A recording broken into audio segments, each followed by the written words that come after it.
Delhi liquor కేసులో arrest అయిన BRS MLC కవిత bail petition పై విచారణ వాయిదా పడింది. దానికి సంబంధించిన బ్రేకింగ్ న్యూస్ చూస్తున్నాం. మే 24కు విచారణ వాయిదా వేసింది ఢిల్లీ హైకోర్టు. ఇదే అంశంపై మరింత సమాచారాన్ని మా ప్రతినిధి రామకృష్ణ అందిస్తారు.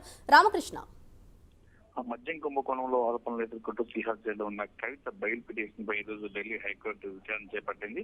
జస్టిస్ స్వర్ణకాంత్ శర్మ కవిత పిటిషన్ ఈ నెల 24కు వాయిదా వేశారు.